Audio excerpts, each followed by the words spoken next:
Made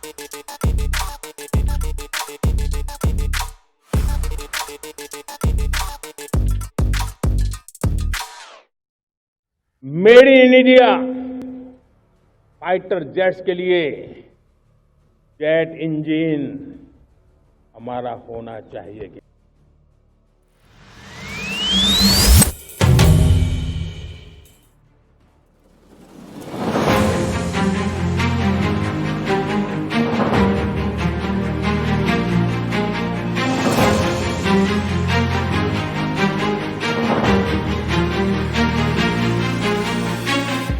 Hello friends, my name is 𝐁𝐿 and welcome to Borders and Beyond. Today we have got a very important message from our Defense Minister Rajnath Singh, where he has spoken about we will be sourcing fighter jet engines from France, particularly Safran. Joining me is Air Marshal Sanjeev Kapoor.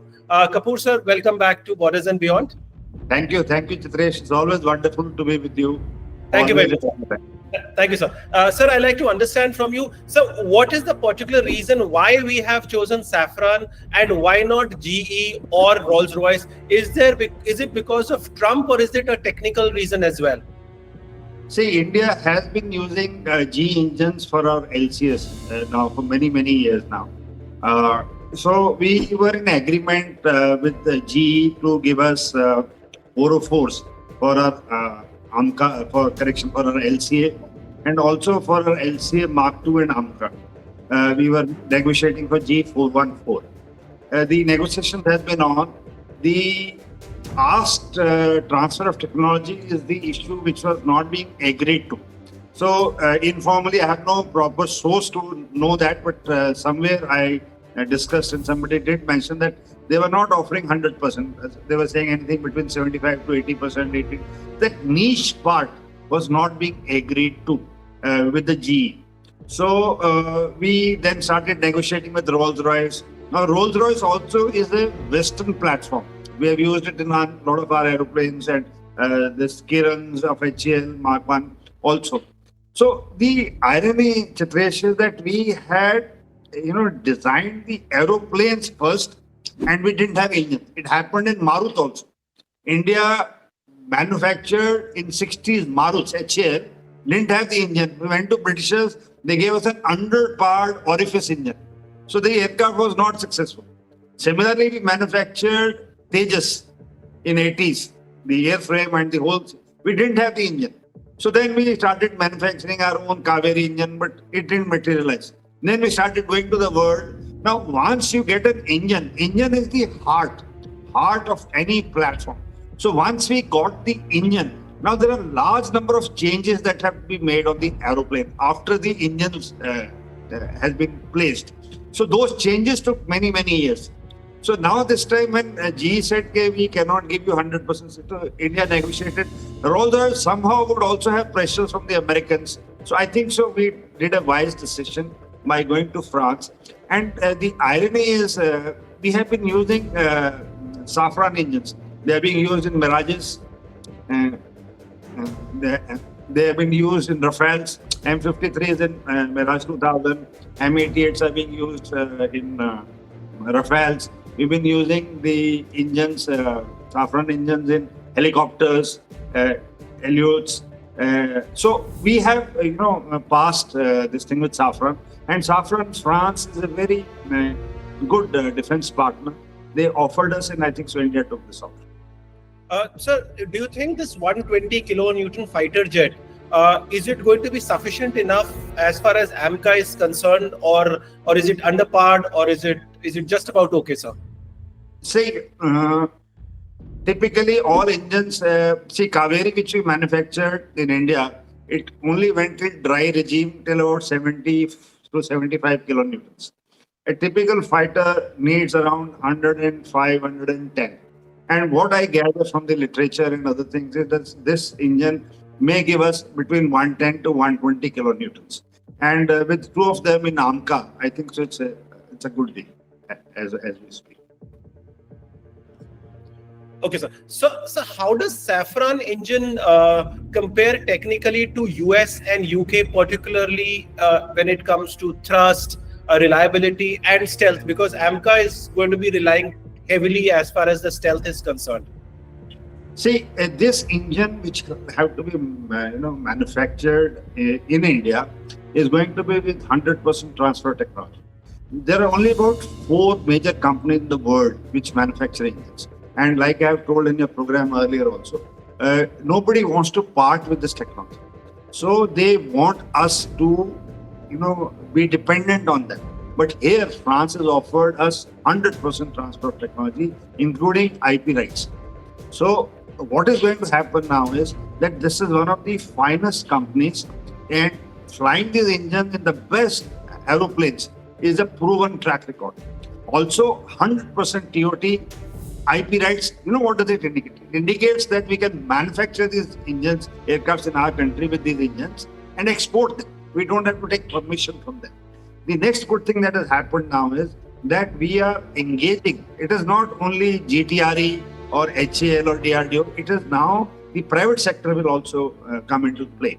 So what I read yesterday was, after this thing has been announced, that L&T, Tatas, and other defense manufacturing companies, including Mahindra and Adani Defense, would be given stakes to develop certain portions of this engine with the licensing. So they will sit down. So it will be a mix of private industry and our defense organizations which will manufacture this engine, and they will develop it as per the 5th generation. Now, 5th generation, we want stealth, we don't want a big signature, we don't want. So all those developments and other things will be, put on the drawing board, and these engines will be manufactured.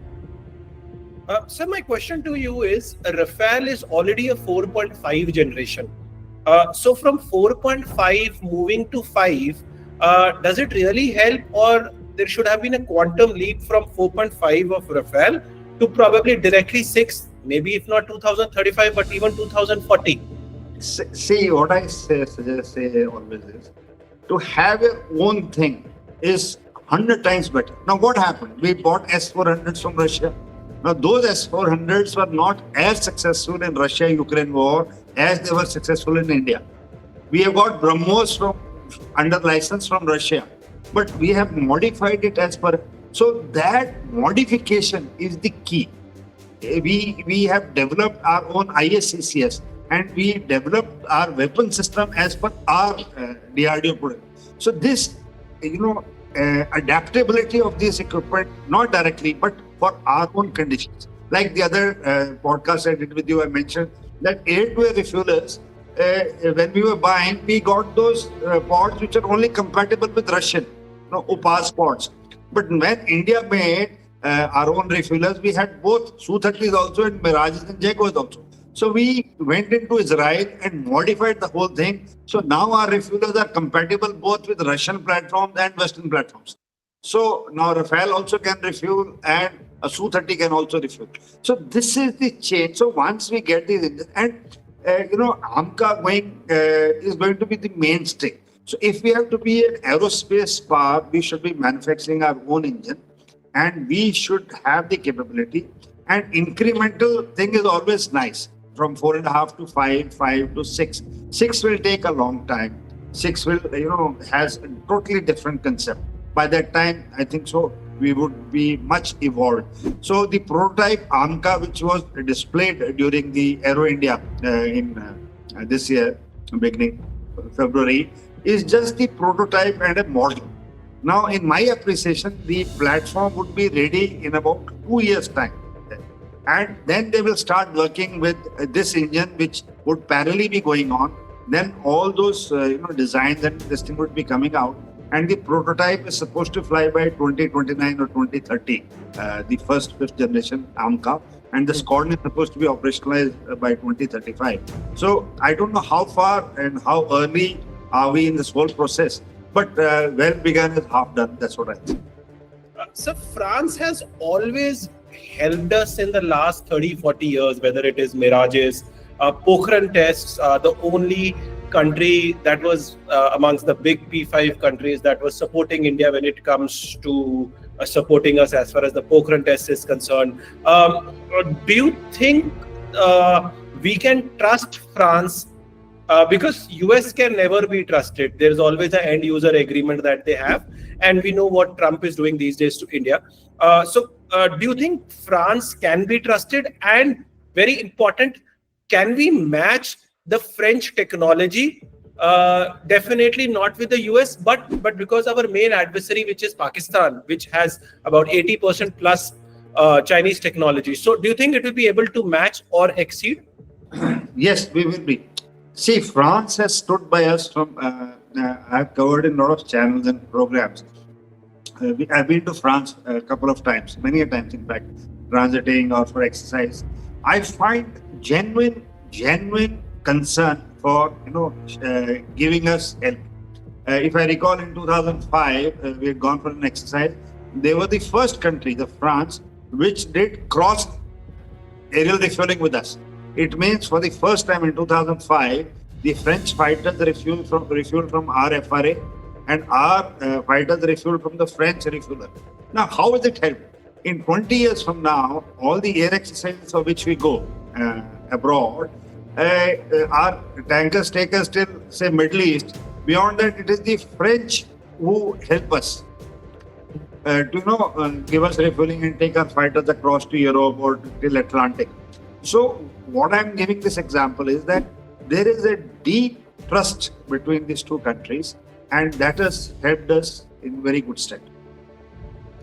So do you think this decision was also made just to give a signal to the US that, if you can think of hurting us, we are at the end of the day buyers, और हमने पैसा फेंकना है, सामान जो हमारे को अच्छे दाम पे देगा, and also will provide us that end use will not have the trouble as far as end user agreement is concerned.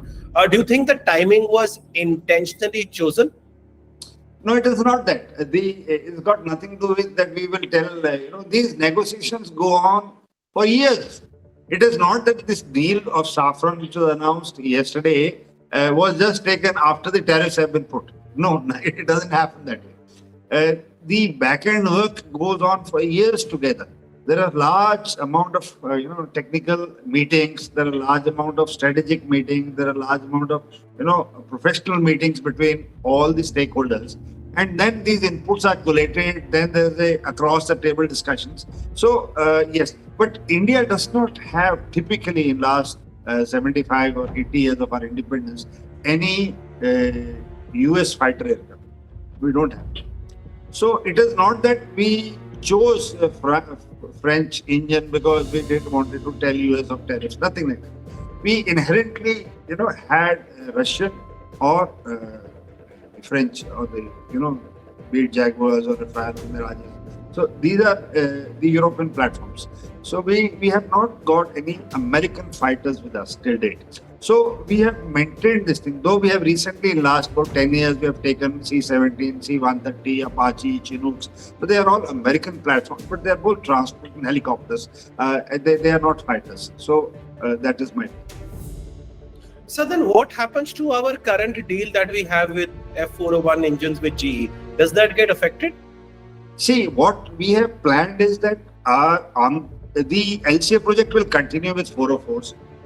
Now the LCA Mark II and AMCA initial engines will be 414 only. There is no change in that, because I told you the aeroplane is designed for that engine. The heart has to be put in place, then only the body works as per that. You can't put heart in a different place. It has a place. So once the engine comes, everything from that feed is designed for that aeroplane. So the Mark IIs and AMCA, the first AMCA Mark I would be with 414 engines. In the meanwhile, we would be developing our own engines, and my appreciation is either we have a developed LCA later with our indigenous engines with Safran, or we have another Mark IIs or IIIs which we will develop with Safran. So that's my. Sir, I remember in my previous podcast with you, you were specifically talking about metallurgy and how Russia is very good. Is France up to that level? or do you think it's better or it's getting there? What do you have to say as far as the metallurgy? Because I specifically remember you had Yes. mentioned that the Yes. ball bearing is. The best metallurgy is of Russians. There is absolutely no doubt in that. But metallurgy is a part of the complete engine. It is one of the parts. For benefit of your viewers, people who have absolutely no idea, how does a jet engine, a fighter jet engine works? So it has an intake, it has a compressor behind it. So the air intake sucks the air and the compressor compresses that air. तो आपको जहाज के उसमें एक बड़ा सा वो दिखेगा intake जिसमें से हवा अंदर आती है. Now this compresses the air. ये air compress होने के बाद एक combustion chamber में जाती है. It is a place where the fuel is mixed with this air and ignited. इससे जो gases पैदा होती हैं of very high pressure and temperature, that runs the turbine. तो उस combustion chamber के पीछे एक turbine होती है. ये टरबाइन इस प्रेशर से, इस टेम्परेचर से घूमती है. यही टरबाइन कंप्रेसर को भी चलाती है. वो शाफ्ट होती है, वही चलाती है. एंड इसके बाद ये जो रेजिडुअल थ्रस्ट रह जाती है, ये एग्जॉस्ट से बाहर निकलती है. सो जब ये this things comes out, this gives us the jet thrust. And इसी के अंदर मतलब we have modifications for reheat and other thing which further we put fuel into this which gives more power. So this is typically how a jet engine works. And iske andar we now have modifications for various roles and functions. And that is how these jet engines are designed and made. So I'm sure as per the requirement for our 5th generation stealth, these would be modified to give the least amount of signature. Now this is the beauty of this Safran. The metallurgy is one part, but to modify this engine to be stealthy and yet not losing thrust and this thing is a part. But just to say कि metallurgy उनकी अच्छी है तो हमारे को बोले this it's a full thing and they are willing to share with us that. So one of my final question to you is, do you think our existing partnership, the defense partnership that we have with US, particularly Chinook, Apache, the Globemasters and other things, do you think that will take a beating, or US and India partnership, defense partnership at least, is too mature? We have strategic partnership with USA that will continue. These agreements are long term because thousands and thousands of jobs in US are also dependent on Indian military hardware that we have taken over the years. I just narrated 5 platforms that we have recently in last 10 to 15 years been operating of American origin. Be it C-130, C-17s, Apache, Chinooks, even the Prime Minister's Boeing 777s. And they are American origin. We are flying 737s. So we have long-term contracts and negotiations and things in place with the Americans. So that will continue. So transport and helicopters will continue with American support. And these aircrafts have done us good stead. They are proven aeroplanes. The American aeroplanes are proven airplanes. So we will continue to have this strategic relation with China. And India always has been asking for good relations with everybody. It is not that we in any way wish to this. But it is just that the GE has not been able to produce engines at the rate at which we have been asking. And they were not willing to give 100% TOT with IP rights. And that's how we have gone. So this is the whole thing for your viewers, which I wish to say. So my final question to you would be, do you think this deal, the Safran deal, will actually help us also open the doors for us? Now we will be able to export fighter jets as well. 200%. 200%. And this will happen. Large number of countries are already in queue, to ask us to provide fighters, LCs. But we do not have engines. The heart, again and again, I'm saying through your medium that we need engines. So we can produce shells but moment we start manufacturing and scaling up, and the best part is the private sector is getting involved this time.